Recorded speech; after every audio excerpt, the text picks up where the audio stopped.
Halo, selamat sore semuanya. Selamat datang di Tanpa Nama Talk, live Instagram by Psikologi Tanpa Nama.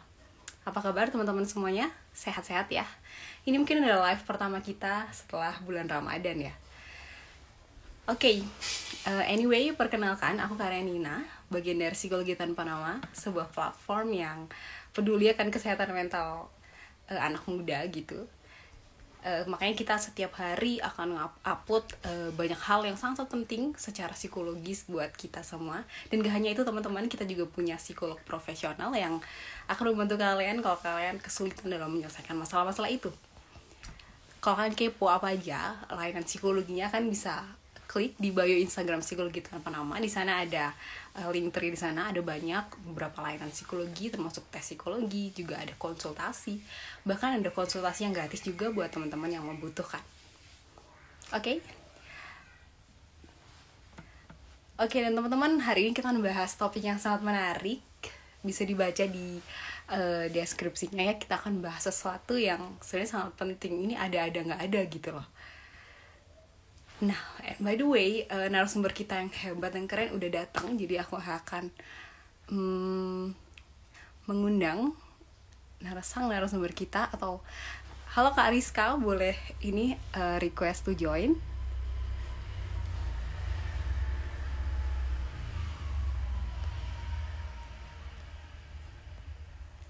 Oke. Nah,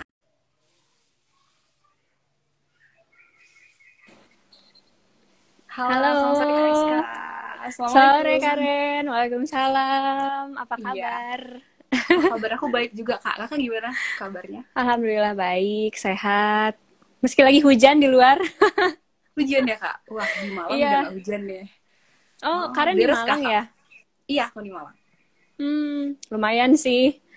Oke. Deres-deres petir gitu. Tapi Wow.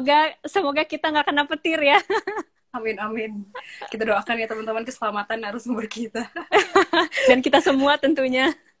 Oke. Iya, iya benar banget. Oke Kak Rizka, kesibukan Kak Rizka apa nih akhir-akhir Oke. ini?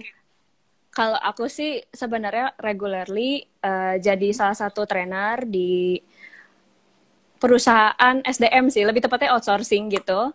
Mhm. Kadang nyiapin materi, kadang bawain materi, jadi ya sebagai training officer, kadang-kadang merangkap jadi trainer juga. Terus selain itu, aku aktif di beberapa platform kesehatan mental, jadi peer counselor, jadi Hmm. yang bantu-bantu bikin konten, kadang pokoknya apapun itu demi kesehatan mental Indonesia yang lebih baik lah. Wow, wow, kita bangga banget Indonesia punya seorang seperti Kak Rizka ya. Ah, Keren banget amin, Kak. amin. Jadi Kak Rizky ini seorang trainer ya teman-teman. Jadi udah Yes. menjadi pemateri itu sangat-sangat apa ya, sudah makanan sehari-harinya nih kayaknya. Gitu ya. Waduh, amin, amin. Oke, kita boleh ya Kak, langsung bahas ke topik pembahasan kita nih. Boleh, boleh. Boleh banget. Oke, iya. Jadi teman-teman sesuai dengan apa yang kita tulis di judul, di deskripsi. Ini sebelumnya nih kok aku boleh sharing ya. Sebelum usiaku di sini, aku sering banget denger istilah quarter life crisis dan sebagainya. Tapi aku kayak apaan sih? Ya udah. Tapi setelah Iya. aku menjadi fresh graduate dan tara, oh ternyata ada. Jadi makanya judulnya ini hari ini adalah quarter life crisis does exist. Jadi gimana sih Kak sebenarnya apa sih sebenarnya quarter life crisis itu gitu? Oke, tapi menarik sih tadi sharingnya Karen ya. Dulu tuh sebenarnya sama kayak Karen juga. Dulu aku ketika masih ya SMA, SMP gitu ya, ngedengar teman-teman atau sepupu-sepupuku yang udah lebih senior gitu ya, kadang suka curhat, ih risih banget deh ditanyain kapan nikah, kapan kerja gitu-gitu ya. Nah saat itu aku masih belum ngerti, aku pikir kayak apaan sih cuman pertanyaan gitu doang, nggak usah dibikin baper kali gitu kan ya. Yes. Tapi setelah kita menjalani usia ini, dan ditanyakan hal yang sama, oh ternyata begitu ya rasanya, ya nggak enak ya. Yes. Oke, jadi sebenarnya teman-teman apa sih quarter life crisis gitu ya? Mungkin banyak juga platform-platform jurnal-jurnal yang sudah membahas tentang quarter life ini. Nah sebenarnya quarter life itu cuma sebutan sih teman-teman. Jadi kalau kita membagi hidup kita dalam waktu 100 tahun, quarter itu kan seperempatnya adalah 25. Jadi quarter life yang dimaksudkan di sini adalah anak-anak usia 20-an sampai 30-an awal. Kalau di Indonesia tuh, kalau aku ngelihat di beberapa jurnal, katanya 25 sampai 35-an. Cuman ada juga beberapa orang yang sudah merasa mengalami krisis itu di usia 20 tahun, 22 tahun gitu. Jadi sebenarnya rentang usia 20 sampai 30-an awal lah quarter life itu berlangsung. Nah, terus tanda-tandanya apa sih? Terus kenapa sih dibilangnya krisis gitu ya? Kenapa nggak cukup cuman kita ngomong quarter life aja? Karena sebenarnya si krisis ini, kenapa akhirnya namanya krisis gitu ya? Karena ada hal-hal yang sangat apa ya, bikin kita tuh gimana gitu ya dalam hati. Takut iya, cemas, terus overthinking gitu ya, yang katanya nggak bisa tidur nih kalau mau tidur gitu ya, udah ngantuk banget padahal tapi overthinking. Terus buka-buka sosmed jadinya insecure gitu ya. Nah, hal-hal yang kayak gitu yang akhirnya kita sepakat itu tuh adalah sebuah krisis gitu ya. Jadi krisis di usia 20-an sampai 30-an awal gitu. Jadi sebenarnya gampangnya gitu sih. Karen dan teman-teman. Oke. Iya, itu ya teman-teman. Dan mungkin satu hal lagi ya, takut salah langkah ya Kak ya. Benar. Sekarang. Makanya kayaknya betul. Langkah yang diambil di usia ini itu sangat krusial untuk ke depannya. Makanya kayak kecemasannya tinggi banget mungkin gitu dibandingkan sebelumnya gitu ya Kak. Yes, benar banget. Terus sebenarnya kalau dibilang kenapa sih kita akhirnya jadi guilty feeling gitu ya, terus kita takut salah langkah. Kalau diibaratin kita tuh di jalan raya gitu ya Karen, kita ketika SD, SMP, SMA tuh kayak kita lagi menelusuri jalan yang cuman ada belok kanan atau belok kiri. Tapi kalau ketika kita sudah selesai kuliah misalkan gitu ya, buat teman-teman yang lanjut kuliah, itu kita tuh ada di persimpangan. Persimpangan itu kan banyak ya, bukan perempatan lagi, bukan pertigaan lagi, tapi persimpangan. Persimpangan itu bisa 5, bisa 6 gitu ya, bisa 10 bahkan. Nah, itu kenapa kita akhirnya takut salah, kita cemas, kita nggak tahu harus gimana gitu. Jadi kita tuh ada di persimpangan, Karen. Gitu. Oke, jadi kita sedang di persimpangan teman-teman. Ini buat teman-teman yang mungkin lagi di quarter life crisis. By the way, buat teman-teman yang mau ada pertanyaan sekarang nih, boleh ditulis sekarang. Terus nanti di sesi tertentu kita akan buka gitu ya teman-teman. Oke, kalau gitu kelanjutannya. Kak, quarter life crisis ini lalu apakah ini sebuah penyakit, sesuatu yang tidak wajar, sebuah kesalahan, atau ini sebuah periode yang wajar aja gitu, yang ya udah semua orang alami dan sebagainya gitu. Gimana Kak? Ini pertanyaan menarik banget sih Karen, karena beberapa juga dari teman-teman yang mengajukan peer counseling ke aku gitu ya, konselor sebaya ke aku nanyain gitu, yang kayak gini tuh aku wajar nggak sih, atau ini tuh penyakit gitu. Nah sebenarnya gini teman-teman, quarter life crisis gitu ya, itu tuh bukan penyakit, please jangan bilang bahwa ini tuh penyakit, bukan. Tapi ini tuh memang fase yang kita akan sama-sama hadapi kok gitu. Cuman starting point-nya beda-beda. Ada yang 22 udah merasa, ada yang 25, ada yang mungkin 29 tahun baru ngerasa krisis gitu ya. Jadi sebenarnya ini adalah proses yang sangat wajar. Nah, gimana kita menghadapinya itulah yang nantinya akan menjadi dampak gitu loh. Apakah kita akan terus-terusan fokus ke nggak bisanya, kita terus-terusan fokus ke negatifnya, atau kita mau cari cara lain gitu, cari jalan keluar yang bisa kita lakukan gitu. Jadi sebenarnya bukan penyakit ya teman-teman. Oke, tolong garis bawahi teman-teman, bukan penyakit. Bukan penyakit. Dan berarti Kak, ini adalah sebuah krisis yang tidak bisa dihindari gitu. Apakah itu benar? Kalau dibilang nggak bisa dihindari, mungkin benar ya. Tapi balik lagi ke individunya. Apakah dia menjadikan hal ini tuh sebagai hal yang aduh, gue nggak bisa nih kayaknya, akhirnya bikin dia jadi down, jadi depresi, jadi menarik diri dari lingkungannya, atau ini sebagai starting point yang bagus untuk mengenali diri kita lagi gitu. Gue tuh sebenarnya bagusnya di mana sih, kuatnya di mana, sampai mana saya bisa bertahan gitu di kondisi-kondisi yang aduh menggila ini gitu ya. Jadi sebenarnya itu sih Karen, balik lagi ke orangnya. Gitu. Jadi balik lagi ini dianggap sebagai ancaman atau tantangan gitu ya Kak? Yes, betul banget, right. Itu betul banget. Oke, this is very insightful teman-teman. Kalian rugi banget kalau nggak nonton ya. Tolong diundang teman-temannya buat datang ke sini gitu. Oke, lanjut lagi. Jadi sebenarnya apa sih penyebab dinamika quarter life crisisnya seseorang? Kayak kakak tadi kan bilang ada yang di umur 22, ada yang di umur 29. Dan itu Yes, apa sih benar-benar. pembedanya? Kenapa setiap orang bisa berbeda gitu kak? Biasanya apa aja Oke. penyebab-penyebabnya gitu? Sebenarnya tuh dampak penyebabnya tuh sebenarnya ada dua ya, kalau secara garis besar gitu, dari dalam diri sendiri dan dari luar diri sendiri. Nah, kalau dari dalam diri itu kayak perasaan-perasaan kita merasa nggak mampu, kita merasa terus-terusan nggak cukup, kita merasa nggak cukup hebat dari orang-orang yang seusia kita, misalkan gitu. Nah, tapi kalau dari luar itu banyak banget, Karen. Bisa dari keluarga gitu ya, dari orang tua, misalkan orang tua pengennya ini, pengennya itu, pengennya kamu ya udah nikah aja, langsung punya anak gitu ya, nggak usah lah S2 gitu, atau nggak usah lah kerja ngoyo-ngoyo gitu ya, yang penting kamu bisa mengurus rumah dengan baik, misalnya gitu. Tapi itu bertentangan sama value kita, misalkan seperti itu. Atau datang dari lingkungan pertemanan, di mana lingkungan pertemanan kita semakin sempit, semakin sedikit orang-orang yang bisa kita ajak jalan, semakin sedikit orang-orang yang bisa kita ajak hahaha gitu ya. Karena semua orang punya kesibukan masing-masing, punya urusan masing-masing, akhirnya lingkaran pertemanan kita jadi mengecil gitu. Terus ada juga ekspektasi yang disetting sama orang-orang, sama masyarakat luas terhadap kita. Kayak misalkan, lagi happening nih, akhir-akhir ini Karen kalau ngikutin juga, usia 25 kalian udah punya apa gitu ya. Nah, Iya, yang kayak gitu-gitu kan. Nah, itu tuh hal-hal yang sebenarnya nggak penting sih gitu. Cuman itu cukup bisa mengguncang kita gitu, para usia 20-an gitu, bahwa memikirkan lagi gitu. Ah, iya ya, 25 saya tuh udah punya apa ya? Misalkan saya usianya 24 gitu ya. 24 saya udah sejauh ini sudah melakukan apa sih di hidup saya gitu. Jadi hal-hal yang kayak gitu-gitu yang sebenarnya kita nggak kepikiran, tapi karena ada sosmed, ada ekspektasi orang lain gitu ya, itulah yang bikin kita akhirnya berpikir ulang terhadap diri kita sendiri gitu. Jadi sebenarnya faktornya dari mana ya, dari mana aja bisa gitu mengguncang kita. Wow. Oke teman-teman, jadi paling banyak adalah dari ekspektasi sosial ya, ekspektasi Iya, masyarakat. biasanya sih gitu. Oke, itu teman-teman. Jadi mungkin kan bisa mulai dibatasi tuh ekspektasi masyarakat.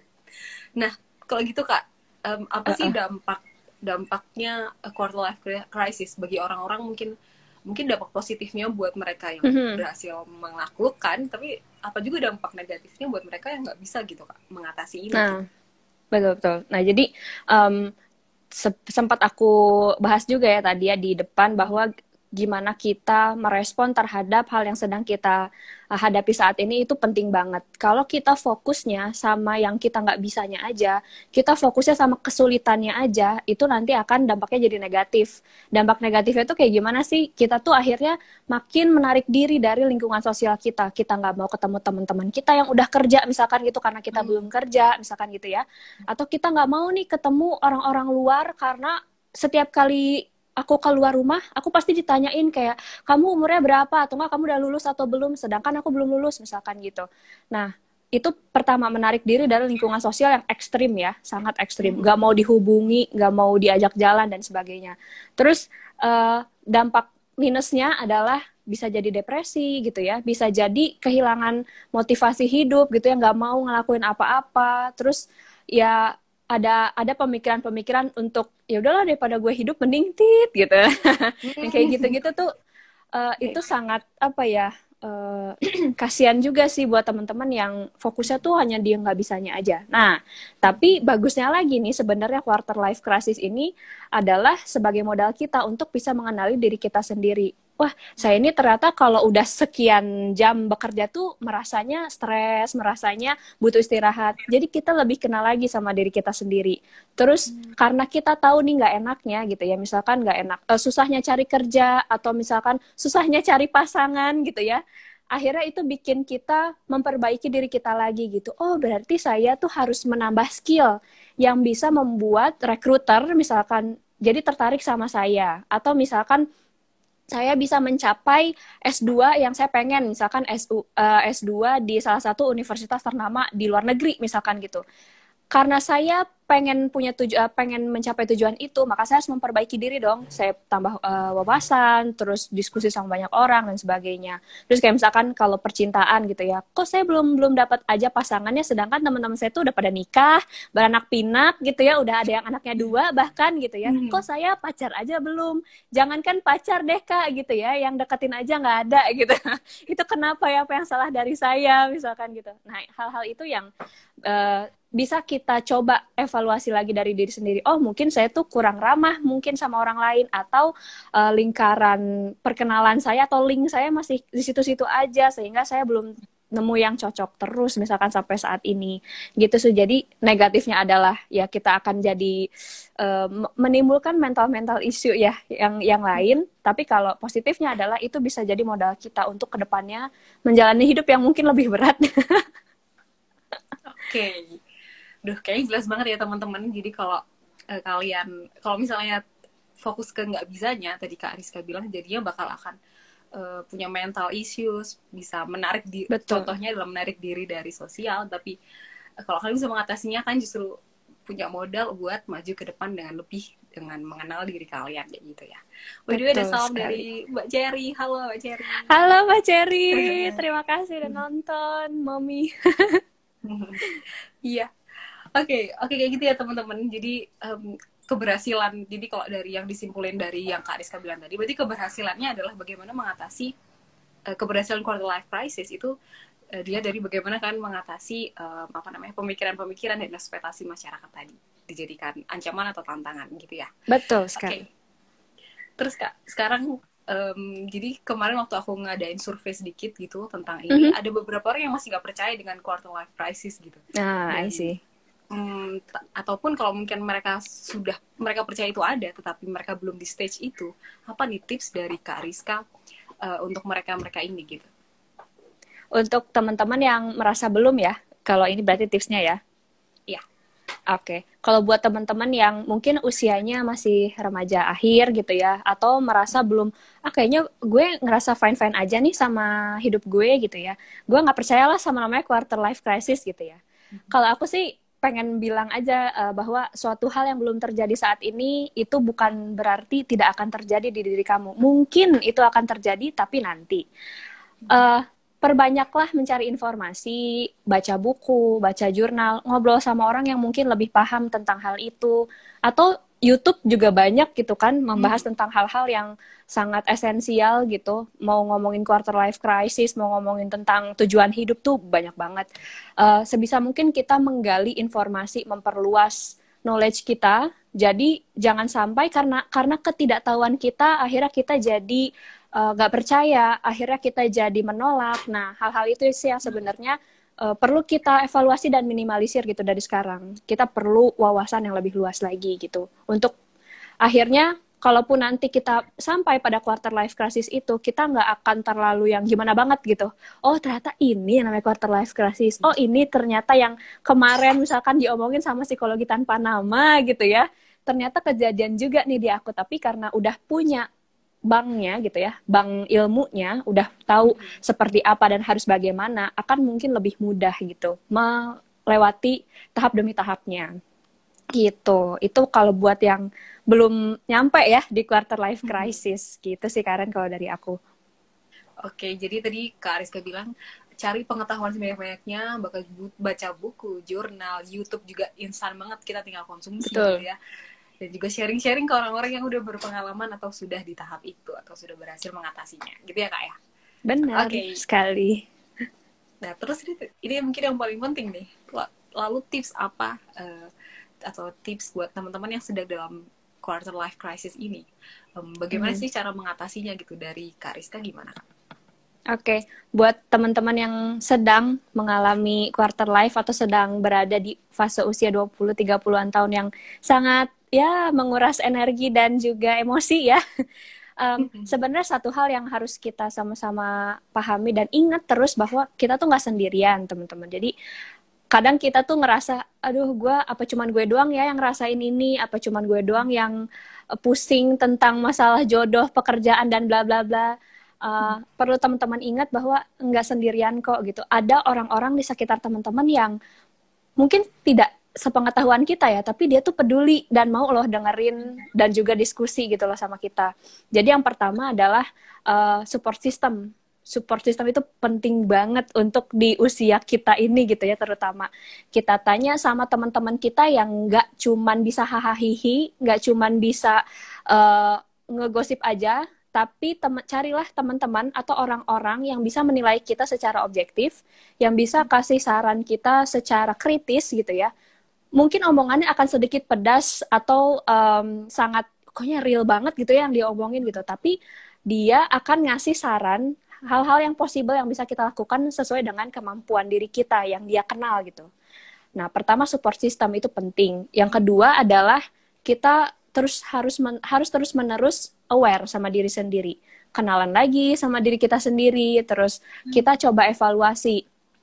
Di usia aku yang sekarang ini, apakah sudah lebih baik dari tahun kemarin? Tapi dibandinginnya sama diri sendiri ya, jangan sama orang lain ya. Karena kalau dibandinginnya sama orang lain lagi, insecure lagi, nggak selesai-selesai akhirnya.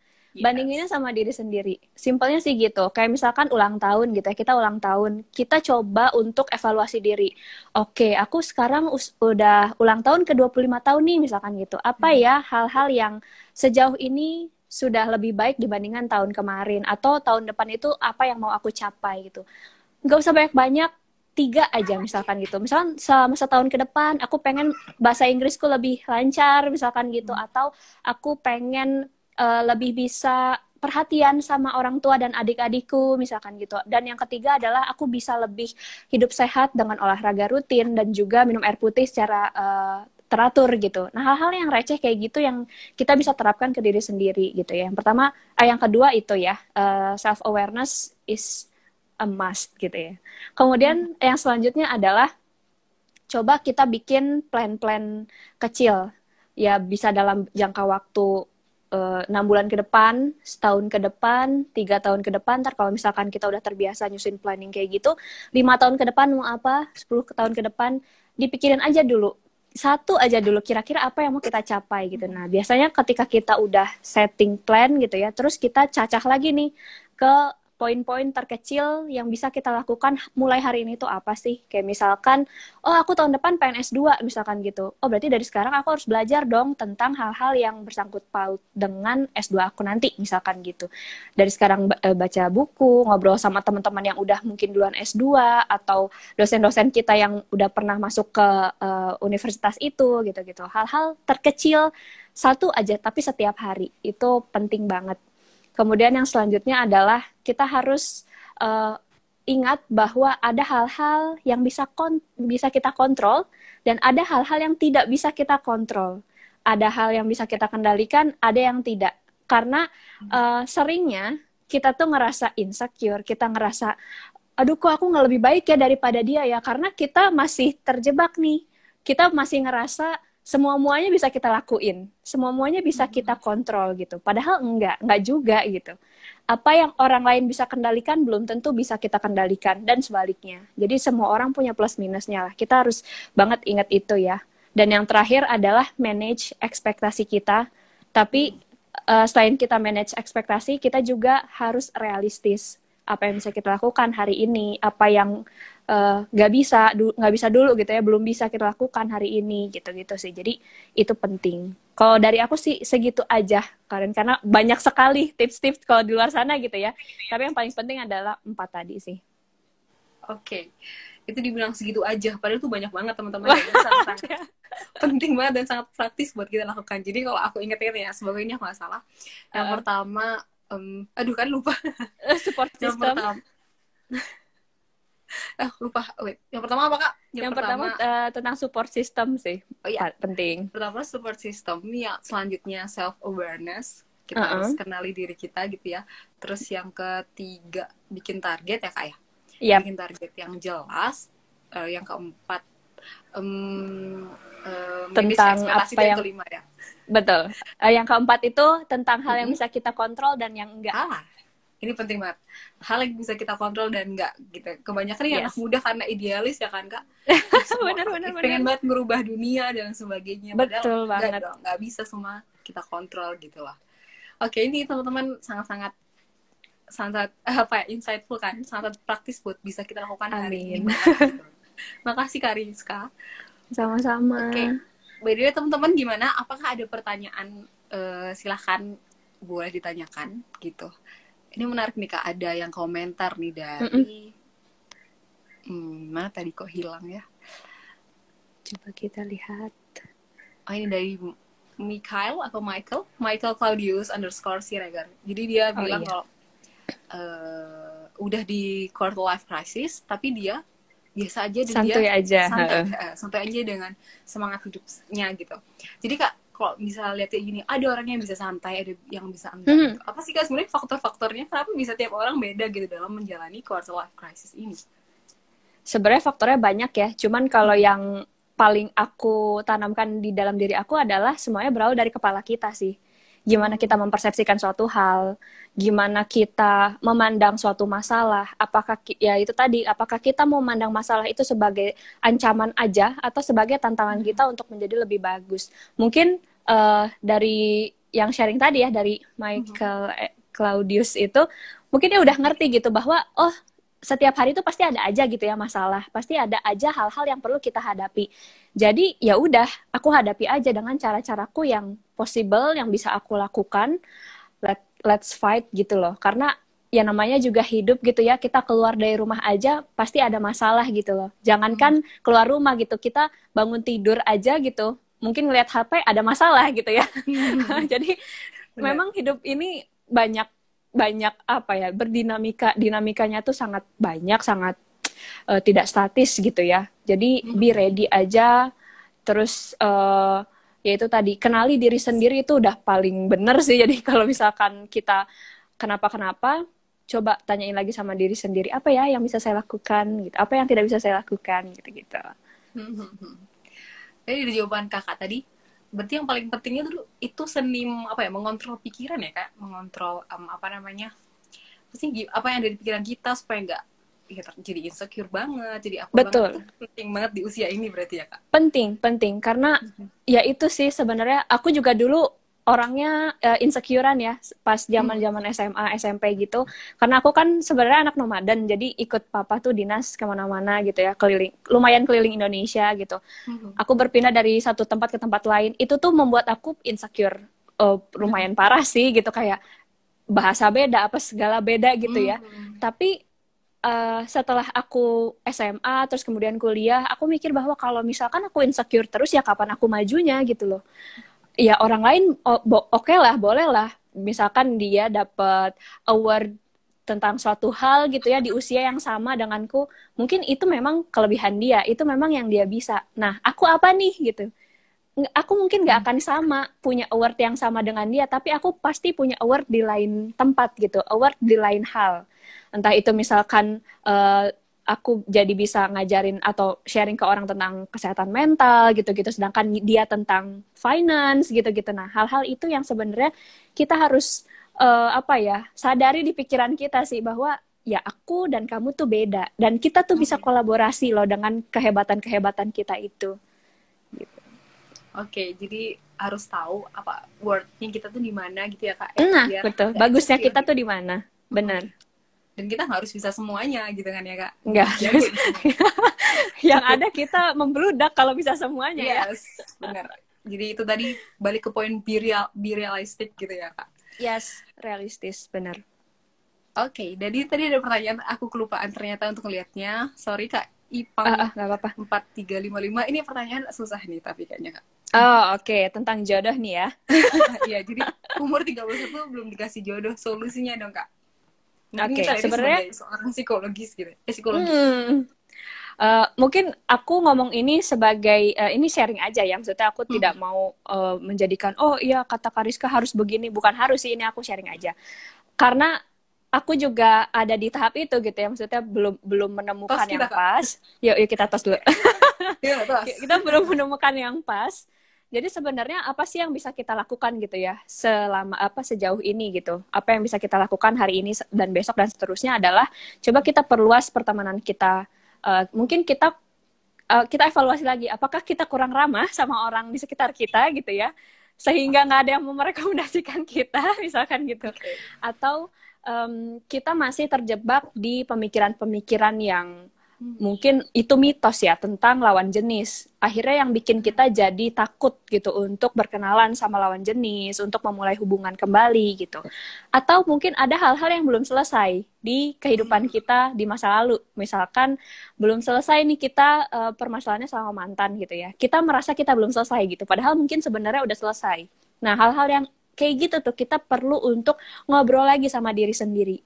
Yuk, bisa yuk gitu. Kenapa ya saya susah banget nih kayaknya percaya sama lawan jenis misalkan gitu. Apa sih hal-hal yang akhirnya ngelit aku nggak percayaan sama lawan jenis gitu-gitu. Jadi itu tadi bisa disiasati dengan kita cari literatur yang cukup banyak dari tentunya dari sumber-sumber yang terpercaya ya teman-teman, atau ngobrol sama expert di bidangnya, atau ikutan webinar live IG kayak gini juga sebenarnya bisa membantu kita untuk meluruskan pemikiran kita sih.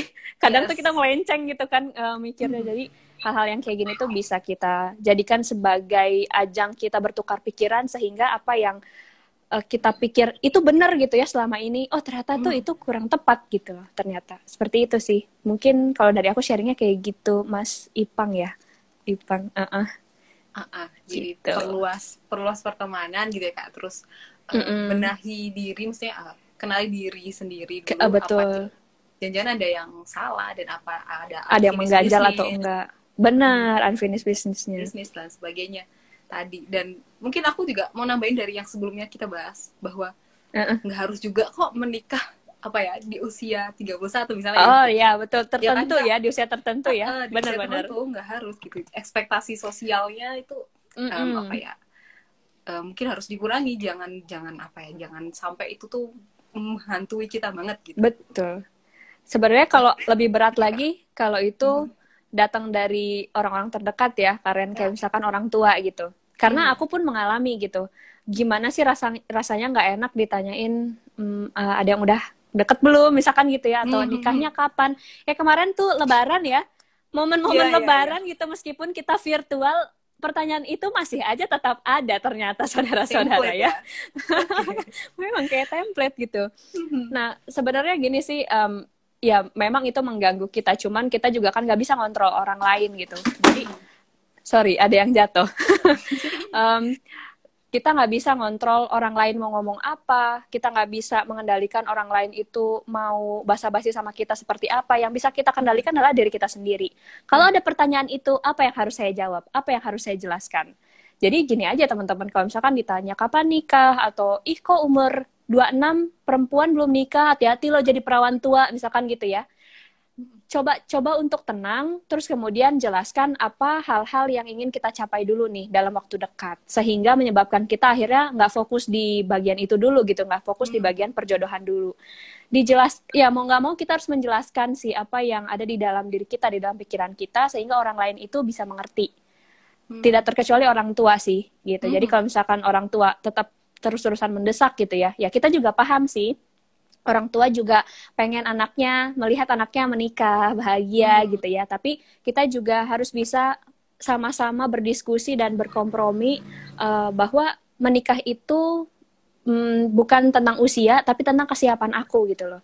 Nah yang waktu sebelumnya dibahas sama Kania ya, tentang pernikahan itu ya, teman-teman bisa lihat rekamannya nanti. Nah sebenarnya gimana kita menjelaskan ke orang itu penting banget sih. Jadi karena kita nggak bisa ngontrol orang lain tuh mau nanya apa ke kita gitu. Oke. Jadi teman-teman sesuai dengan yang Kak Rizka bilang, boleh dilihat di IGTV sebelah gitu ya. Yes. Sebelum ini episodenya itu dibahas sama Kak Nia tentang menjawab pertanyaan dan ekspektasi masyarakat tentang pernikahan. Yes. Betul banget. Oke, jadi tadi poin yang paling penting sih yang harus digarisbawahi adalah yang bisa kita kendalikan adalah diri kita sendiri gitu katanya. Yes. Jadi ya orang lain mau ngomong apa, ya sudah, kita harus berusaha menjelaskan juga, gitu kata Kak Rizka tadi ya. Benar. Oke teman-teman, apakah ada yang mau tanya lagi nih? Tentang quarter life crisis, atau Kak Rizka ada yang mau ditambahin nih? Mungkin ada yang kelewatan atau ada sesuatu yang muncul gitu. Kalau aku sih kemarin kan iseng-iseng ya buka question box gitu di Instagram story aku. Aku nanya ke teman-teman yang usianya 20-an gitu. Apa sih yang selama ini atau sejauh ini atau akhir-akhir ini mungkin mengganggu pikiran atau yang sering tiba-tiba muncul gitu di kepala. Mostly tentang tujuan hidup sih, Karen. Nah, aku pun mengalaminya. Mungkin Karen juga merasa ya pernah ada pemikiran-pemikiran kayak gitu, kayak sebenarnya gue tuh hidup tuh buat apa sih gitu ya. Sebenarnya gue diciptakan itu untuk jadi seorang apa gitu loh. Dan gimana sih caranya aku menentukan tujuan atau mencapai tujuan yang aku pengenin gitu. Sebenarnya gini sih teman-teman, gimana cara kita tahu tujuan hidup kita apa? Kita coba hal-hal yang kita sukai dulu gitu. Kayak misalkan aku suka tentang mental health gitu ya. Coba kita dalami tentang mental health, atau misalkan teman-teman suka tentang digital marketing, coba ngobrol atau cari tahu tentang digital marketing seperti apa. Nggak harus inline dengan background pendidikan kita kok. Apa yang kita suka itu nggak harus berasal dari background pendidikan kita. Kayak misalkan aku S1 psikologi, nggak harus aku ngomongin terus-terusan tentang psikologi, nggak juga gitu teman-teman. Bisa ngomongin tentang misalkan finance, tapi dilihatnya dari sudut pandang psikologi, misalkan kayak gitu. Kayak gitu-gitu bisa banget kita explore, apalagi di zaman sekarang gitu ya, semua informasi terbuka lebar. Itu tergantung kitanya sih, gimana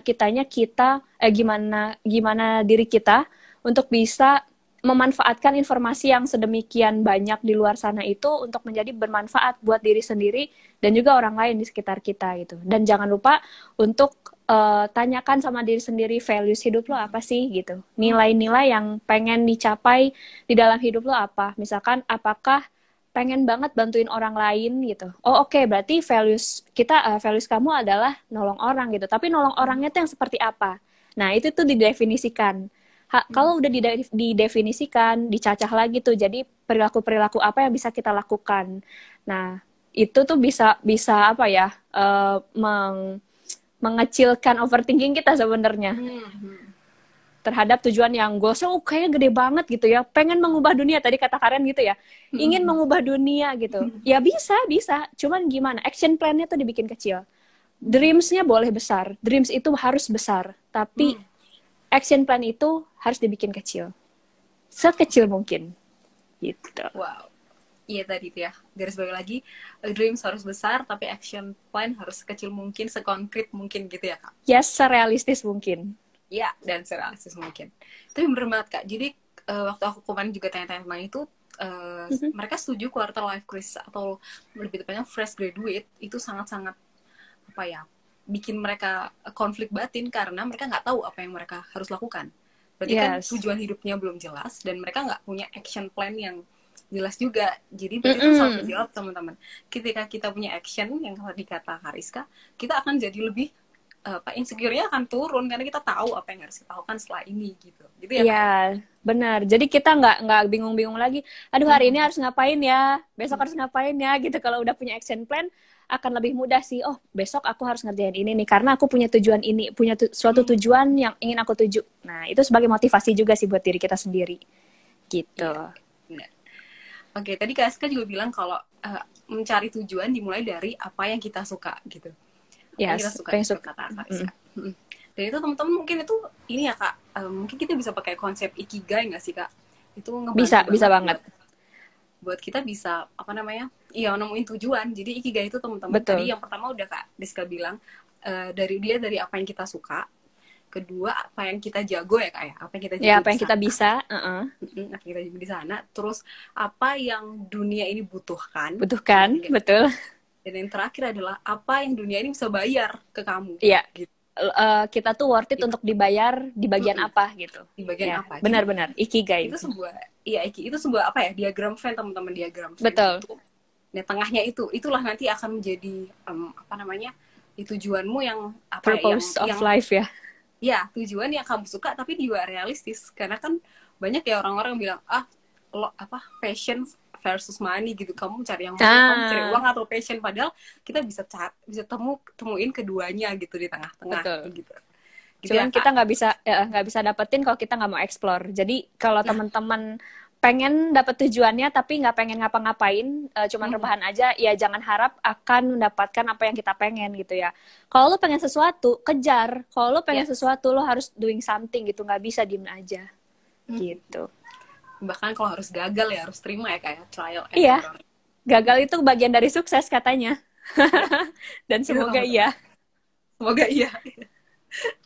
Oke, tapi ini sangat-sangat menarik banget. Makasih Kak Rizka buat semua bimbingannya. Sama-sama. Ini ada satu pertanyaan dari Kak Tiara ya. Gimana cara ngadepin lingkungan yang kita kerja gak sesuai sama jurusan kuliah, sedangkan kita udah nyaman sama kerjaan itu, gitu Kak? Oke. Gimana? Kalau aku sih simply bilang nggak masalah ya. Kalau misalkan kita suka sama kerjaan itu, tapi nggak sesuai sama background pendidikan kita, ya terus kita happy, kita dapat uang, apa masalahnya gitu? Masalahnya di mana? Omongan orang. Emang peduli? Misalnya emang orang lain itu ngasih kita makan gitu loh. Maksudnya kadang tuh kita harus tanyain lagi gitu sama diri sendiri. Apa sih yang bikin hal ini tuh menjadi pertanyaan besar gitu loh di diri kita sendiri? Apakah takut karena diomongin orang atau memang tidak sesuai sama value kita, sama tujuan kita? Coba tuliskan lagi, dibikin itu menjadi nyata di secari kertas gitu ya. Kenapa sih hal ini tuh menjadi hal yang kok kayaknya gue pikirin banget gitu. Padahal sebenarnya gue happy aja, gue dibayar dengan sepantasnya, gue dapat peluang, ya terus kenapa gitu? Kecuali kalau misalkan background pendidikan dengan pekerjaan sekarang nggak match, terus lingkungan kerjanya juga misalkan toksik atau dibayarnya tidak sesuai dengan workload-nya. Nah, itu keluarlah cari opportunity yang lebih bagus. Tapi sembari kita mencari opportunity yang lebih bagus di luar sana, kita juga harus mengupgrade diri kita supaya bisa jadi bergaining position gitu loh, untuk kita bisa negosiasi gaji misalkan gitu, atau mendapatkan peluang yang lebih bagus di luar sana gitu. Gitu sih. Jadi kalau udah nyaman, udah suka, gajinya udah ini sih ya udah menurut gue. Gitu ya. So what? Harus ditanyain lagi sama diri sendiri sih. Oke. Dan poin tambahan dari Kak Rizka tadi, upgrade diri juga di bidang baru itu tadi ya Kak ya? Iya, betul. Bergaining poinnya dapat gitu. Oke, itu ya Kak Tiara sudah menjawab ya Kak ya? Ini ada pertanyaan juga dari Kak Revi Roshida. Gimana cara memotivasi diri sendiri? Gimana tuh Kak? Memotivasi diri sendiri ini sebenarnya agak sulit ya. Kalau kita motivasi orang tuh kayaknya gampang gitu ya. Kayak, iya kamu harus bisa, kamu pasti bisa kok. Coba ke diri sendiri. Ke diri sendiri tuh kayak, aduh gimana ya, lebih banyak insecure ya justru. Nah, gimana cara memotivasi diri adalah, coba kita flashback nih.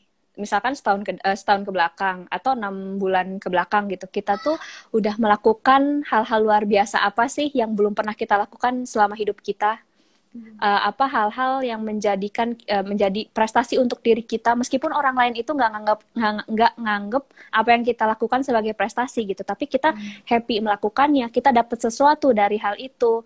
Coba untuk dituliskan, diingat-ingat lagi, oh ternyata saya tuh bisa ya gitu untuk melampaui permasalahan-permasalahan hidup yang kompleks kemarin-kemarin gitu. Nah, itu bisa menjadi salah satu hal yang memotivasi kita gitu, bahwa kita tuh bisa loh dengan cara kita sendiri, bukan cara orang lain gitu. Terus cara untuk memotivasi diri sendiri salah satunya juga dengan kita punya tujuan tadi gitu. Nah, makanya itu kenapa penting sih kita punya tujuan hidup. Cuman kan untuk mendefinisikan tujuan hidup kita itu perlu waktu ya. Perlu waktu, perlu eksplorasi, perlu ngobrol sama orang, perlu nambah wawasan, nambah bacaan misalkan gitu ya, atau nonton-nonton YouTube yang inspiratif gitu. Dari situ kita bisa memunculkan tuh, oh orang lain bisa gitu, kenapa saya nggak bisa? Tapi dengan cara saya sendiri, bukan dengan cara dia. Gitu sih. Jadi ingat-ingat prestasi kamu apa yang sudah kamu lakukan, hal-hal yang baik apa yang sudah kamu lakukan, dampaknya apa ke diri kamu, dampaknya ke orang lain apa, itu mungkin akan bisa terulang lagi dan mungkin bisa lebih baik gitu ke depannya. Gitu sih. Percaya aja sama diri sendiri bahwa bisa, selama kita mau melakukan ya. Kalau nggak mau melakukan, nggak mau bergerak, ya sama aja bohong. Gitu. Oke, jadi lebih kayak merefleksikan diri gitu ya, dan mengapresiasi keberhasilan diri gitu ya Kak ya? Betul, betul banget. Jadi kayak kita tuh berteman sama diri kita sendiri gitu loh. Jadi kayak, yes. Oh iya ya, ini nih aku menghargai keberhasilan gue kemarin. Nah ini jadinya di depan ya, karena sudah berteman, jadi di depan juga akan gampang buat memotivasi diri tadi itu ya Kak ya. Bener banget, karena itu yang penting, terpenting dalam hidup adalah kita berdamai sama diri sendiri, kita jadi teman diri sendiri, karena semakin besar semakin dewasa kita ya, semakin bertambah usia kita, orang-orang di sekitar kita tuh akan pergi dengan sendirinya gitu loh. Yang akan tetap adalah ya diri kita sendiri gitu. Jadi kalau misalkan dari diri kita sendiri sudah mengucilkan diri kita sendiri, ya jangan harap orang lain akan mengapresiasi kamu gitu. Jadi apresiasi diri sendiri dulu, bikin kita termotivasi, kita jadi bagus gitu, kita jadi mengeluarkan energi yang lebih positif. Orang lain juga akan melihat itu gitu, karena energi, aku yakin si energi itu ditangkap. Maksudnya kalau kita mengeluarkan energi positif, orang menangkapnya juga positif gitu. Dan kalau kita mengeluarkan yang negatif, orang juga melihatnya akan, aduh kayaknya orang ini murung terus ya, aduh kayaknya orang ini tuh pesimis banget gitu hidupnya. Itu kan kelihatan sih, maksudnya kerasa aja gitu ke kita. Oke, itu ya teman-teman, udah jelas banget. Makasih banget Kak Rizka. Sama-sama. Udah jawab ya Kak Revi Roshidah. Oke, sepertinya sudah nggak ada yang tanya lagi ya teman-teman. Atau masih ada nih? Kalau emang udah nggak ada, aku mau persilahkan Kak Rizka buat nyampein closing statement nih dari kesimpulan apa aja yang sudah kita bahas hari ini gitu. Gimana? Silakan Kak Rizka. Boleh. Oke. Sebenarnya closing statement aku ini adalah suatu kalimat yang aku bikin sendiri, yang aku tempel juga sih di buku diary, adalah kalau suatu hal atau suatu keinginan kita itu tidak sesuai dengan realitanya, jadi apa yang kita harapkan tidak sesuai dengan realitanya, maka satu-satunya cara yang bisa kita lakukan adalah kita hadapi hal itu dengan cara terbaik yang bisa kita lakukan sesuai dengan kemampuan diri kita. Gitu. Jadi pasti bisa kok teman-teman, tapi bukan dengan cara orang lain, bukan dengan cara orang tuanya teman-teman, bukan dengan caranya pacarnya teman-teman misalkan gitu, tapi dengan cara lo sendiri. Gimana sih caranya kita tahu cara diri sendiri? Ya tanya sama diri sendiri. Coba kita punya hubungan yang lebih bagus lagi gitu sama diri sendiri. Tanya apa yang bagus, apa yang kurang bagus, apa yang bisa saya lakukan, apa yang tidak bisa. Gitu sih. Jadi kita fight lah untuk berteman sama diri kita sendiri. Karena kita nggak tahu ya orang lain akan meninggalkan kita satu persatu atau tidak. Jadi gitu sih kalau dari aku, Karen. Oke. Teman-teman itu ya. Untuk berteman dengan diri sendiri dan menghadapi suatu tantangan yang tidak sesuai dengan apa yang kita harapkan dengan cara kita, bukan dengan cara orang lain. Oke, by the way ini ada yang bilang narasumbernya mirip Tasya Kamila. Wah, ya ada beberapa juga yang bilang gitu. Gitu ya Kak. Oke, kalau gitu makasih banyak. Ini aku ngomong makasih banyak kali, soalnya memang makasih banyak nih ke Kak Rizka. Sama-sama. Semuanya gitu. Hari ini sudah mau datang di Instagram Live ini dan memberikan banyak insight, thought dan buat kita semua tentang quarter life crisis dan berteman dengan diri sendiri ya, kayak itu penting banget jadi poin kita hari ini. Penting banget gitu. Dan semoga teman-teman apa yang kita dapat hari ini bisa berguna buat kalian, bermanfaat buat kita semua di masa depan. Dan jangan berhenti sampai sini, tapi juga share ini ke teman-teman yang lain supaya mereka juga dapat manfaatnya gitu ya. Amin. Terima kasih Karen dan juga teman-teman psikologi tanpa nama, Kania, terima kasih banget. Kania udah invite. Terima kasih juga teman-teman yang udah join ya, semoga bermanfaat. Terima kasih yang udah join, sukses terus buat Kak Rizka, semua karirnya, kehidupannya, amin ya Allah. Amin. Karen juga ya, dan teman-teman yang lain juga. Amin. Sehat selalu. Okay. Ya, makasih buat yang udah join sekali lagi, dan aku akan tutup live Instagram ini di sini. Sampai ketemu di minggu depan. Bye-bye. Oke, dadah. Dadah. Terima kasih ya Karen. Terima kasih Kakak.